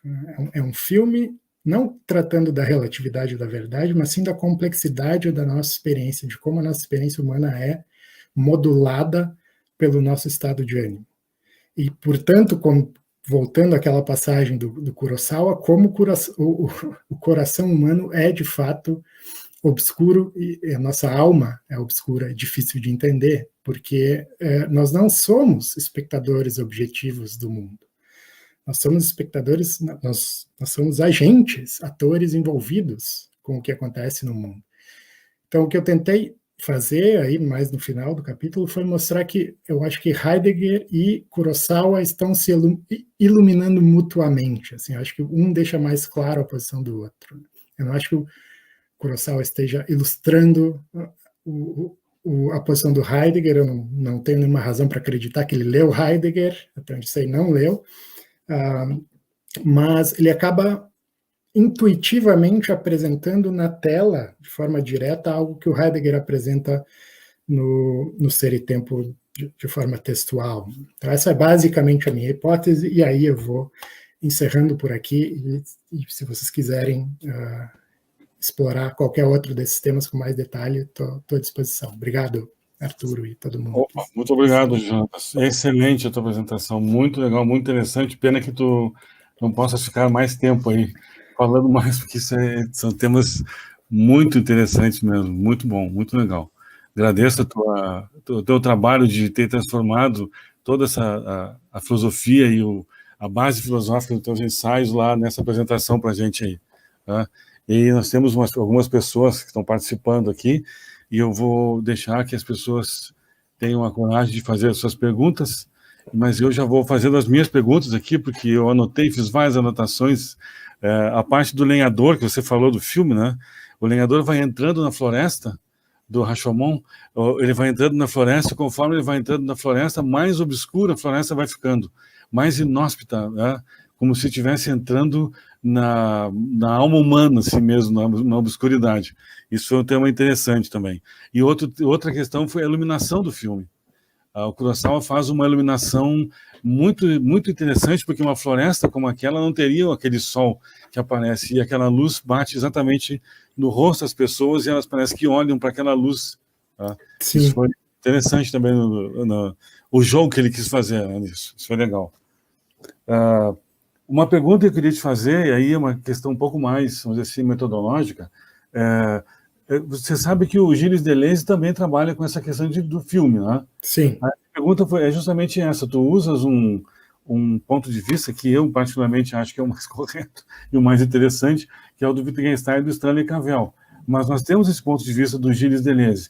O que tu comentarias assim quanto a esse ponto de vista específico? O que tu crias? É especificamente deleuziano ou não sai disso? Possibilidade? Desculpa se eu estou mudando todo o foco do que tu apresentou, mas só para a gente poder ter claro a base com que tu está trabalhando, né? Não, é uma ótima questão. Na verdade, assim, outras versões que eu dei, eu acabei não falando disso, mas esse é eu dou com alguma frequência cursos, né, na URGS de graduação e de pós, em que eu trato dessas questões, e até a versão mais deleuziana, em algum momento eu até cheguei a comparar com eu estou procurando rapidamente, eu até tenho uma citação, eu acho que eu vou achar lá rapidinho, do Deleuze em algum lugar. Deixa eu ver. Que eu acabei tirando da apresentação porque ia ficar muito longa, mas eu até pensei em algum momento em comparar. Bom, se eu não achar rápido, eu vou de memória. Aqui, tá aqui. Isso está no... Deixa eu só abrir aqui. Isso está nos livros do Deleuze, tem aquele livro Cinema 1 e Cinema 2, né? Deve ter outros escritos também, mas ele diz os grandes diretores do cinema podem ser comparados não meramente a pintores, arquitetos e músicos, mas também a pensadores. Eles pensam com imagens movimento e imagens tempo em vez de conceitos. Então, pelo que eu entendo, eu não sou de modo algum especialista em Deleuze, mas assim, justamente por esse meu interesse no cinema, muitas pessoas me falam do Deleuze. Eu tentei ler esses livros e confesso que eu desisti, mas assim, pelo menos de segunda mão, a minha impressão é que eu acho que tem autores, não só o Deleuze, mas ele é um dos, que defendem uma tese bem forte sobre em que sentido o cinema pode ser filosófico. Eu acho que aqui no Brasil, um defensor de uma tese parecida é o Júlio Cabreira, que é um filósofo da UNB, né? E a ideia deles é que os filmes oferecem um outro tipo de conceito, né? Isso que o Deleuze chama de conceito movimento, conceito tempo, é um termo técnico dele que eu tenho dificuldade até em entender, mas eu acho que para os nossos propósitos aqui, a ideia é um pouco assim, a filosofia é uma espécie de engenharia conceitual, né? Cabe à filosofia, isso é um ponto do Deleuze, da filosofia dele, né? Cabe à filosofia criar novos conceitos. Isso a gente pode concordar ou discordar, mas é a visão dele. E os cineastas seriam capazes de criar conceitos que são especificamente, assim, intrinsecamente cinematográficos, que não podem ser traduzidos para conceitos assim tradicionais que a gente está acostumado verbalmente. E, portanto, alguns filmes seriam capazes de fazer filosofia ao criar esses novos conceitos. Então, eu acho que é uma versão até mais ousada do que a do próprio Cavell e do Murrow, que até onde eu vejo eles não defendem explicitamente a tese de que para que um filme faça filosofia, o que o filme faz tem que ser feito de uma forma intradutível a outro meio. Eu não vejo isso sendo defendido por eles. Eu vejo mais, né, nesse sentido que eu tentei apresentar, de uma iluminação mútua, né? Quando eu ofereço uma leitura de um filme, como eu fiz agora, enfim, como eu fiz no meu texto, como o Murrow faz, o que eu estou fazendo, enfim, um texto, justamente. Eu estou tentando articular conceitualmente alguma coisa que eu teria experimentado diretamente. Então, a ideia é que o filme talvez articule isso de uma forma, mas o intérprete, seja ele filósofo, ela, né, o crítico, a crítica, são capazes de traduzir isso para uma linguagem verbal, né, de apresentar para o leitor alguma coisa que eles experimentaram de forma direta, emocional, etc., na hora do filme. Então, eu acho que eu vejo como uma diferença, assim, eu até coloquei numa outra versão, assim, tem a versão radical. A pergunta, assim, o cinema pode fazer filosofia? Pode ser respondida positivamente ou negativamente. Tem filósofos que vão dizer que não. Os que dizem que sim, acho que tem essa versão mais radical, sim, de uma forma intrinsecamente cinematográfica, que é intradutível aos nossos conceitos verbais. E tem a versão mais moderada, que me parece, é a do Cavell e do Mulholland, que não se comprometem com essa diferença de, assim, com essa incomensurabilidade de um meio e outro. Uhum. Então é um pouco que eu posso dizer sobre Deleuze, mas acho que certamente não é a minha referência. Eu te elogio por isso, porque a tua referência é justamente o Cavell e o Wittgenstein.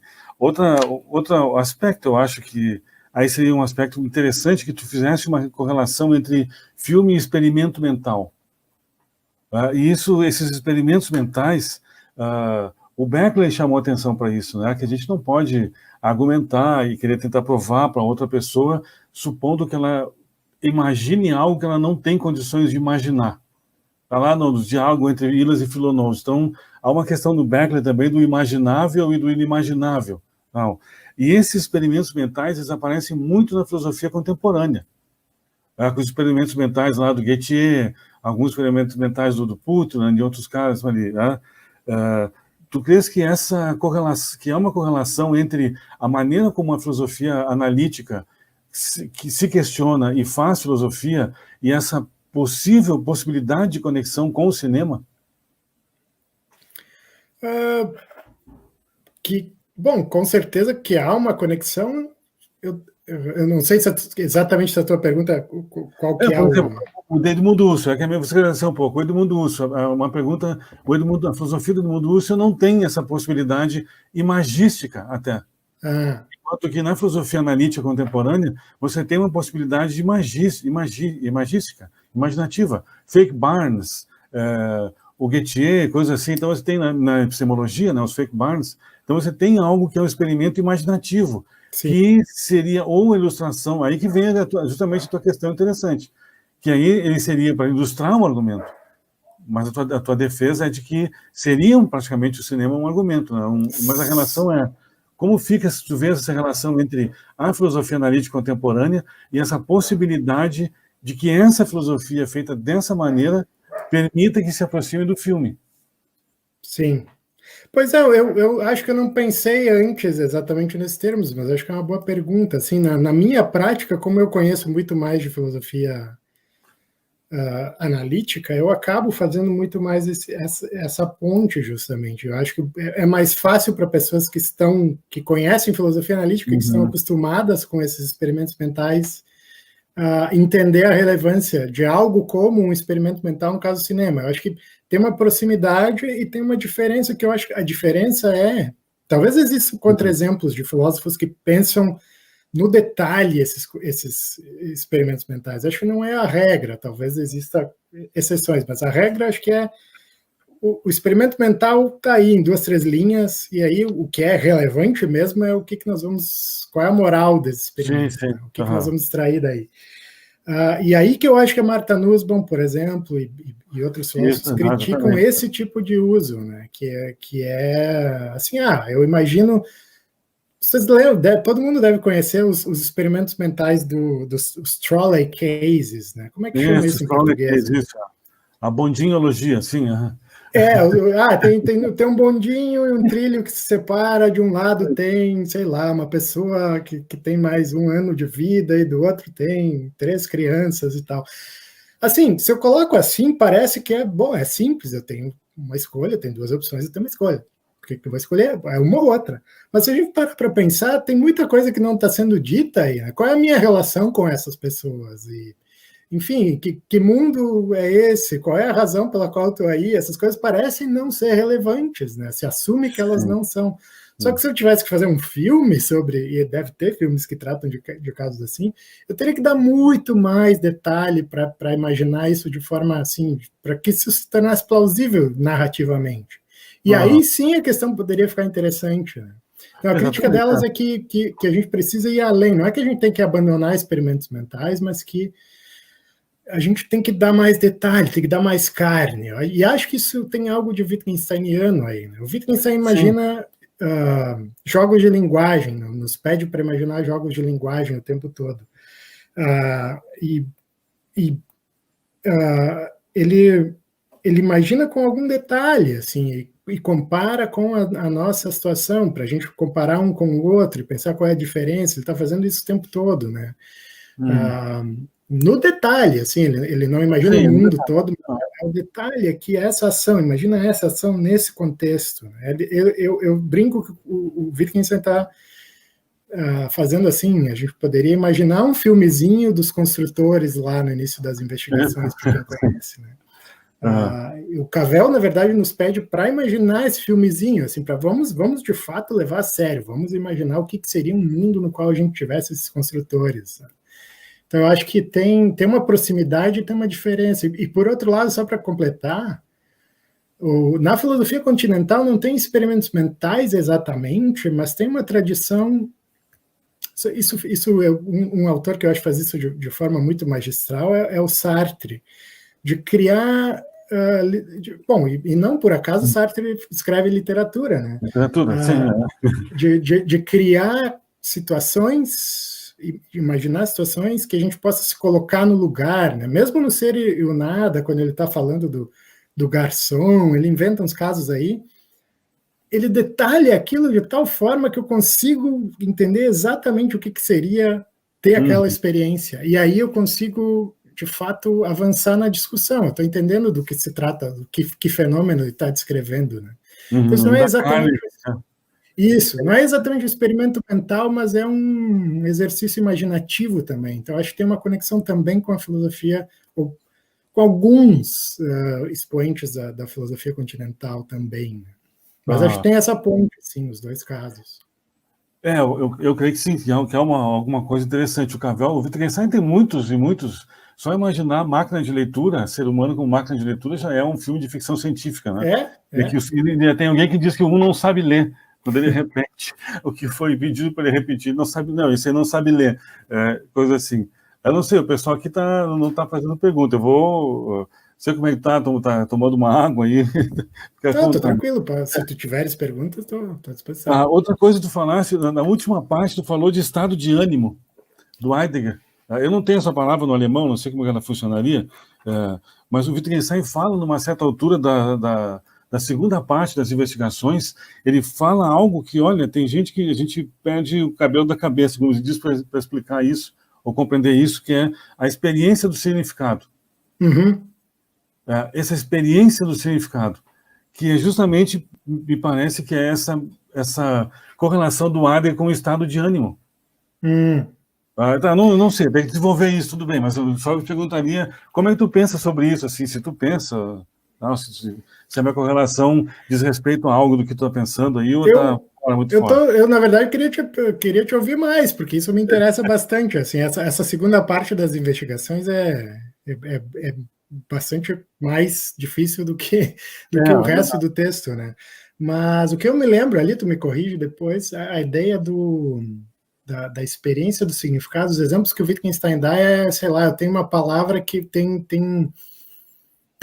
ela não só o significado do dicionário é importante para mim, mas tem algum tipo de... Tu lembra de algum exemplo que ele dá? Não tô lembrando. Emoções colorem o pensamento. Emoções? Emoções colorem o pensamento. Isso. É difícil. Eu acho... A minha hipótese, que é aqui é a especulação minha, que essa é uma parte das investigações que eu gostaria de entender mais, tá? Mas a minha hipótese assim, é que na segunda parte, que como talvez as pessoas nos ouvindo não saibam, né? Mas são escritos, são fragmentos que o Wittgenstein escreveu depois do texto inicial das investigações, então teve uma evolução aí, e eu acho que ele está um pouco se encaminhando na direção de... É assim que eu penso um pouco na evolução do pensamento do Wittgenstein, cada vez ampliar ainda mais o âmbito no qual ele nos pede, já lá no Tractatus, para que a gente imagine, até o Frege já faz isso, né? Perguntar pelo significado, nunca isoladamente, mas sempre no contexto da proposição. O Wittgenstein diz que uma proposição também, por um lado o conceito tem que estar na proposição, mas a proposição também é parte de um sistema, já no tratado. Isso.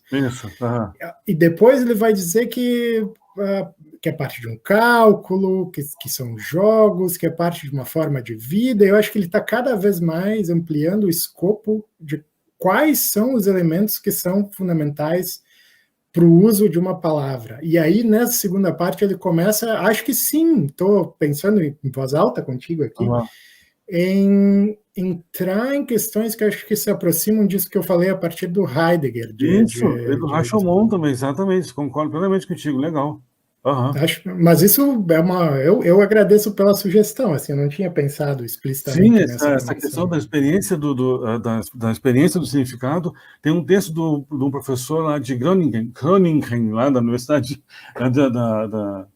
onde é que não é Holanda? Acho que é Holanda, Groningen, se não me engano, não sei se é Holanda, Suécia, não lembro onde é que é. Ele é Mark Ter Hark, é o nome dele. Eu desconheço de nome esse filósofo. Ele escreveu um texto para aquela Springer Verlag, Springer não, para Dordrecht Heide, que é textos caríssimos que não se consegue comprar.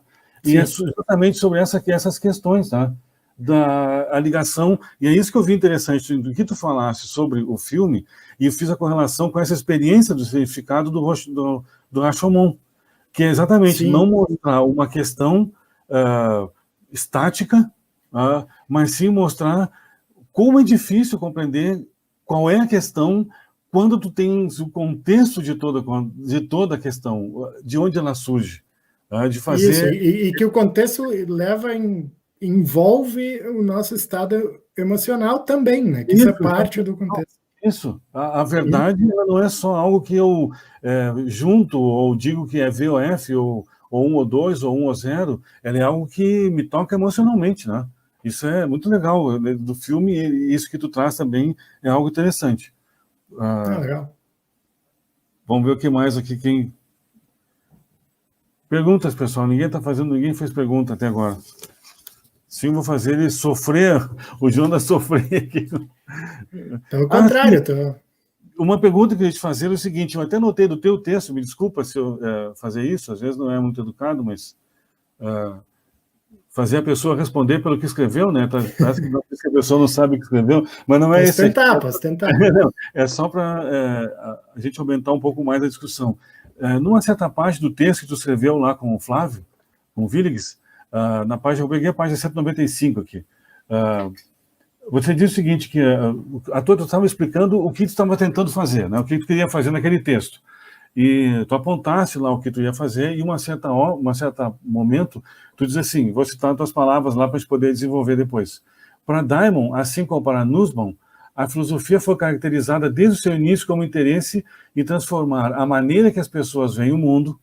Então, interessante, a filosofia quer transformar a maneira como as pessoas veem o mundo, e para esse fim ele empregou uma grande variedade de estilos e técnicas literárias. Parece que agora a gente está conseguindo retomar isso, né? Uma vez reconhecido que a precisão e o uso de argumentação clara podem ter um papel importante para realizar esse propósito, o que essas autoras veem como problemático é que esses aspectos formais devam tornar-se fins em si mesmos, praticamente onipresentes, às custas de outras formas que poderiam eventualmente conduzir a uma compreensão mais realista da nossa existência. Eu achei isso muito interessante no teu texto lá, tá? Essa sua citação, se puder desenvolver um pouquinho mais esse aspecto ali, tá? Sim, esse é um tema que eu acabei não tratando aqui na apresentação, mas a parte da discussão no pano de fundo, assim, inclusive com o Mulhall e os críticos dele, e é uma discussão que eu tenho muito com os alunos, assim, quando eu vou tentar defender a tese de que cinema pode fazer filosofia, inevitavelmente a gente cai na questão, bom, o que é a filosofia, afinal de contas, né? Porque depende do que eu chamo de filosofia, talvez o cinema possa fazer, talvez não, e tal. E aí a gente cai nessa questão, assim, o que caracteriza a filosofia? Eu não lembro se eu cito uma passagem do Cavell ou não nesse texto, mas eu costumo citar... Eu creio que sim. Não sei se é essa página específica. Mas que ele está falando sobre o que ele pensa que é a natureza da filosofia. Não, está perdido no texto aqui, eu não tenho essa... Acho que eu não citei, mas o Cavell diz algo assim, citando de cabeça, que a filosofia não é o que faz, assim, usar argumentos, usar essas nossas técnicas que nós aprendemos na academia, que nós usamos nos nossos artigos e tal, não é isso que faz da filosofia filosofia. Isso é o que faz da filosofia acadêmica, digamos assim, da filosofia algo profissional. E nós precisamos disso. Nós somos profissionais, nós somos professores, somos alunos e tal. Então, a filosofia se profissionalizou e nós tivemos que desenvolver técnicas compartilháveis que possamos ensinar e que possam gerar textos que a gente compreenda e possa avaliar. Então, isso é parte da profissionalização. Mas o Cavell está dizendo, isso ok, mas não é isso que faz da filosofia filosofia. Isso é parte. O que faz da filosofia filosofia são os problemas filosóficos, né? E isso surge independente da profissionalização, isso surge na nossa vida cotidiana. Eu não preciso ser um filósofo profissional para que um problema filosófico me afete. A diferença é que o filósofo não consegue parar de pensar nessas coisas, né? E vai pensar sistematicamente. Tá? Então, esse é um primeiro ponto, assim, a continuidade da filosofia com a vida cotidiana. E aí, essa questão que tu me colocaste é especificamente, bom, como é que se faz filosofia, então? Né? Qual é a maneira correta, se há que há tal coisa? Eu não acho que exista a maneira correta, né? Mas, assim, quais são as formas de fazer filosofia? E o que a Cora Diamond, sobretudo, chama a atenção é que, e eu acho que está implícito no Cavell também, é muito recente essa forma de pensar na filosofia como muito próxima à ciência. Esse é um ponto também caro ao Wittgenstein, né? De que os filósofos imitam os cientistas e que isso é problemático, que a gente acaba deixando certos aspectos de fora. Se a gente olhar para a história da filosofia, a Cora Diamond usa o Platão como exemplo. Né? O Platão escreve diálogos. O próprio Berkeley, que escreve diálogos. Claro, são diálogos que têm argumentos aí e tal, mas é uma forma literária. Né? Basicamente, a partir da filosofia moderna que a gente começa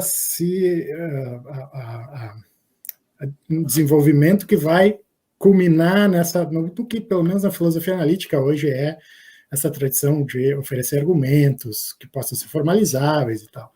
E o ponto nessa passagem que tu lês é assim, isso é muito importante para sermos claros, isso é fundamental, a gente tem que aprender a escrever assim. Mas a gente não pode tomar isso como um fim em si mesmo. Né? Isso acontece agora, falando um pouco autobiograficamente, a razão pela qual filosofia analítica hardcore, assim, linha dura, aqueles artigos tratando tu falaste do problema do Gettier, né? E de ficar achando contra-exemplos cada vez mais rebuscados porque a definição de conhecimento tem mais esse probleminha e que o próximo artigo vai resolver. Eu não aguento mais esse tipo de coisa. Né? Isso acaba virando um jogo no limite. Né? E a ideia é um pouco evitar isso, é lembrar que isso é um instrumento, dentre outros, que pode ser usado para fazer filosofia, e que historicamente muitos outros foram usados, inclusive essas formas literárias. O Agostinho escreve Confissões, o próprio Descartes escreve Meditações, não é um tratado. Exatamente. O título da obra do Descartes diz muito do que a gente vai ver, né? Isso, e é fundamental o estilo, né? A gente tem que se colocar na carne do meditador. E o Wittgenstein escreve. É difícil dizer o que ele escreve, não são diálogos exatamente, mas tem várias vozes aí, não tem argumentos propriamente, então acho que tem várias formas de fazer.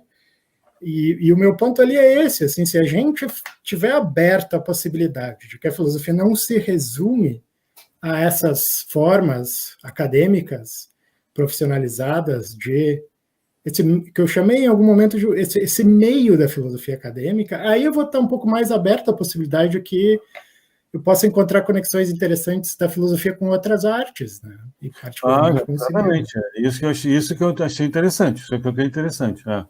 Não ficar preso à formulação, a um formulismo quase, né? Isso.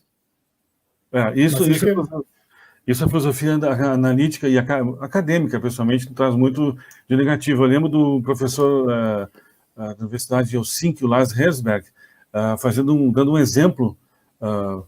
Ele estava para pular num lago, ia saltar num lago, e alguém do lado dele diz, olha, não salte nesse lago porque ele é muito profundo.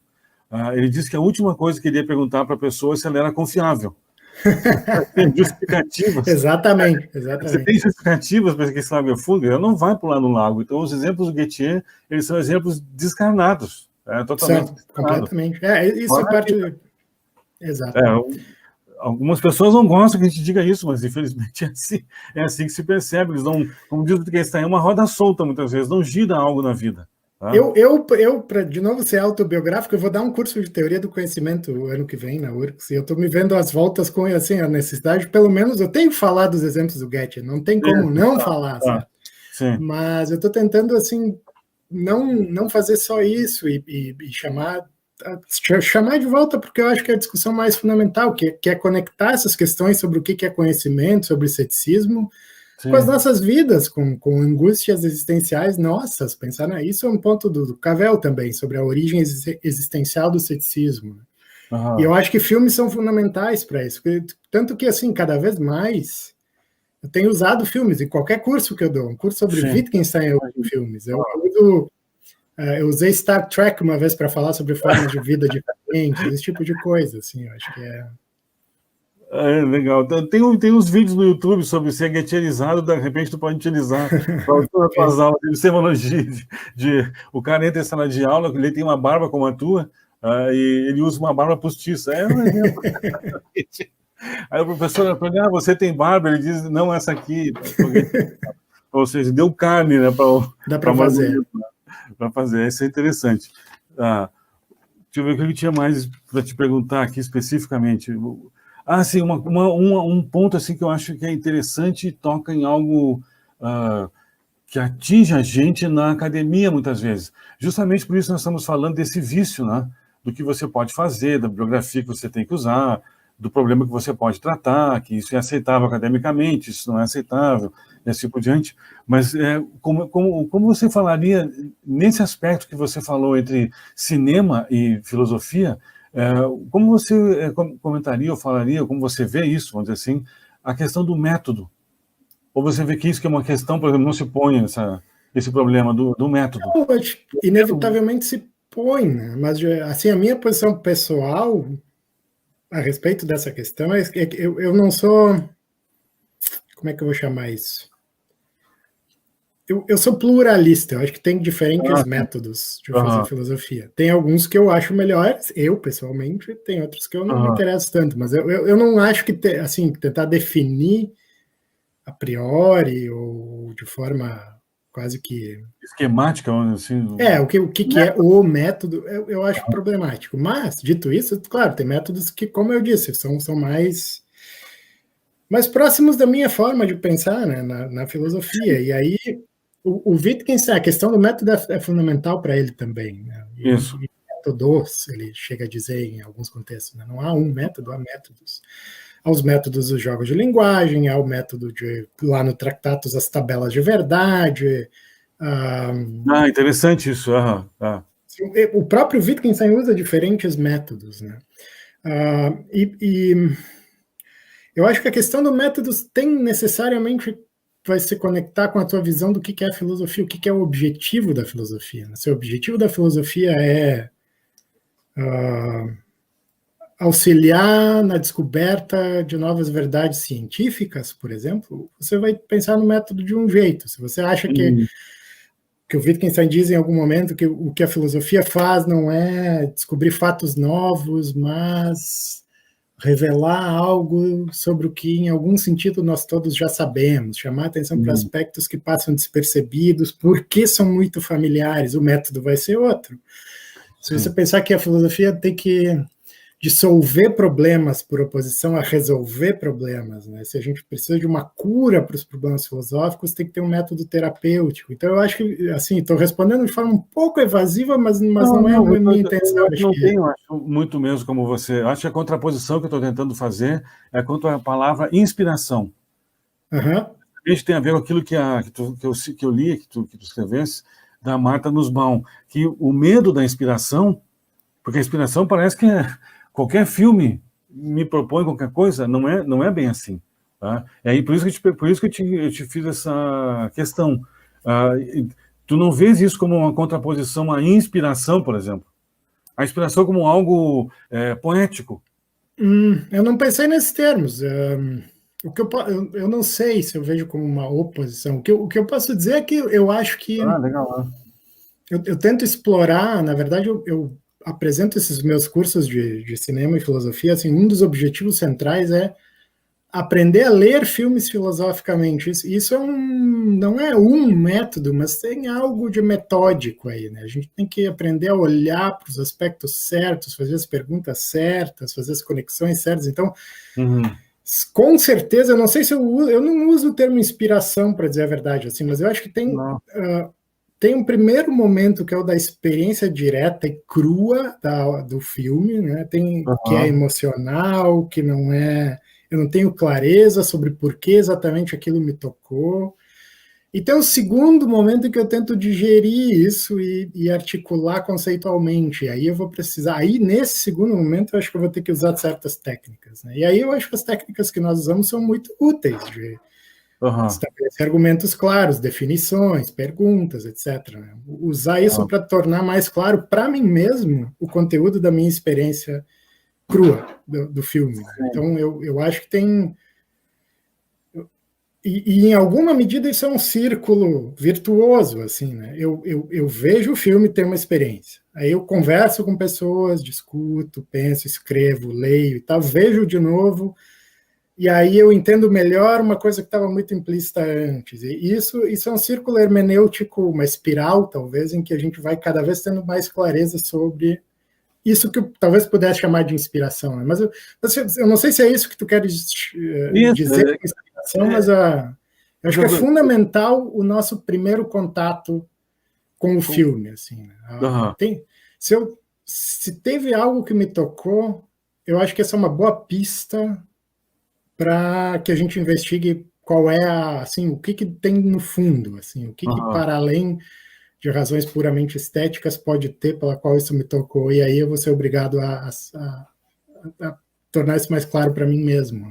Não, entendi a tua resposta. Assim, provavelmente não tem como tu dar uma resposta diferente dessa, porque a contraposição estava entre método e inspiração, que se não for algo metódico e que você possa produzir a argumentação sei lá, apresentar certos textos canônicos quase, ou conceituais, então você não pode tem que tratar dos problemas que se concebe que são problemas filosóficos. E isso não pode ser por inspiração. Entendi, sim. Entende? Essa contraposição que eu quis fazer contigo. Obviamente que a tua resposta foi, para mim, pelo menos, que recebi a resposta, para mim eu entendi assim, olha, a questão filosófica está na vida. Eu acho que, em última instância, sim, tem que estar. Tem que estar, não é uma questão de método de inspiração, ela está na vida, e é a vida que vai te inspirar, foi como tu disseste que foi o teu caso. Tu assistiu Alien e não imaginava que tinha uma questão filosófica, né? Eu, às vezes, faço experimentos com algum filme e sempre me dou mal, tem muita porcaria, então não adianta. É filme ruim mesmo, não tem muita saída, não. Às vezes tem filmes ruins que dá para aproveitar uma coisa aqui, uma coisa aí. Isso. Às vezes tem filmes que a gente que são infinitos, né? Eu acho que o Rashomon é um exemplo, e, enfim, tem vários outros. Não sei se tu já viu, tu conhece a Marjorie Perloff? Eu já ouvi esse nome, acho que eu já li algo dela, mas não... Marjorie Perloff. A Perloff, ela tem uma concepção de que o Wittgenstein, a partir no Tractatus, principalmente no Tractatus, é fazer filosofia como poesia. Por isso que eu te perguntei da questão da inspiração, que não haveria a visão de uma academia em que alguns problemas são colocados de tal e tal maneira, esses são problemas, foi como tu disseste. Eu posso ver nos filmes o problema do livre-arbítrio. Não está desconectado uma coisa com a outra. Eu não preciso ler Peter Van Inwagen e outros caras mais lá para ficar discutindo o livre-arbítrio. Eu posso fazer isso com um filme. Sim. Que é a carne. E a Marjorie Perloff está chamando a atenção exatamente para isso, que a filosofia e a poesia, elas têm uma inspiração. Mas não é uma inspiração de um romântico, louco, Rivigalche. Não é a mesma coisa, né? É a inspiração que a vida nos traz. Eu acho que nesse sentido, assim, eu não sei se eu concordo com o Wittgenstein, depende de como a gente define isso. Né? Se o Wittgenstein está fazendo poesia... não sei. Não é meu tipo tipo de poesia, mas assim, mas tem um ponto, eu acho que eu às vezes exploro essa ideia também, de que questões filosóficas, se elas de fato surgem naturalmente, podem surgir naturalmente para qualquer um de nós, então, obviamente, elas podem surgir naturalmente para um artista, para alguém que vai escrever uma poesia, vai fazer um filme, vai fazer uma música. E essas pessoas vão explorar, às vezes, de forma independente e chegar a conclusões muito próximas a de filósofos. Um caso que eu não dei nessa apresentação, mas que eu faço às vezes, esse paralelo em particular, é o filme o Groundhog Day, O Dia da Marmota. Ah, O Dia da Marmota, sim, sim. Que é o Feitiço do Tempo em português. Feitiço do Tempo em português. Tem algo aí sobre o eterno retorno do Nietzsche. Isso. Aí tem uma inspiração direta no Nietzsche, mas eu não preciso ter lido nada do Nietzsche, e eu vou, vendo aquele filme, eu vou entender perfeitamente, eu acho, tá?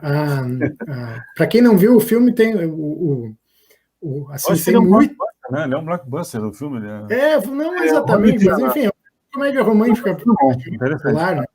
Mas é um filme, à primeira vista, completamente despretensioso, em que uma pessoa acorda todo dia no mesmo lugar, na mesma situação, no mesmo dia, né? Para não dar muito spoiler. E assim, a pessoa tem que aprender a lidar com isso, assim, a fazer o melhor ela vai repetir infinitamente o mesmo dia, ver as mesmas pessoas, etc. Isso é um pouco o que o Nietzsche está dizendo no Experimento do Eterno Retorno. Sim, de novo, e de novo, e de novo, né?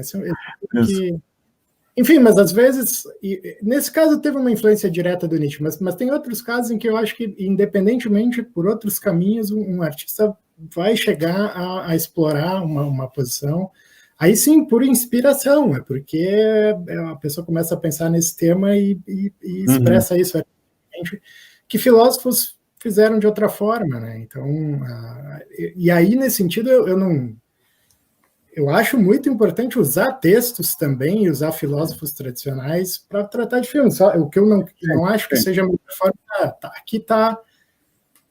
A palavra final está aqui, no filósofo. O filme ou ilustra isso, ou enfim. Exatamente. Foi o que tu apresentaste, aquele teu esquema que tu disseste que fez no início, né? Experimento mental, mas também pode ter questões filosóficas, ou são questões filosóficas. Legal, aqui nós temos algumas pessoas aqui, mas não temos perguntas. Jonas, eu acho que a gente explorou bastante, 1h47, está cansado. Olha, eu te agradeço pela tua participação, se ninguém mais tem pergunta aqui.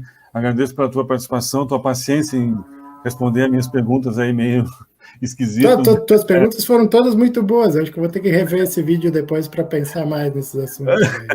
Agradeço muito. Não, eu te agradeço também a tua disponibilidade e todo o trabalho que teve de trabalhar com isso com a gente. Muito obrigado. Maravilha. Estou à disposição.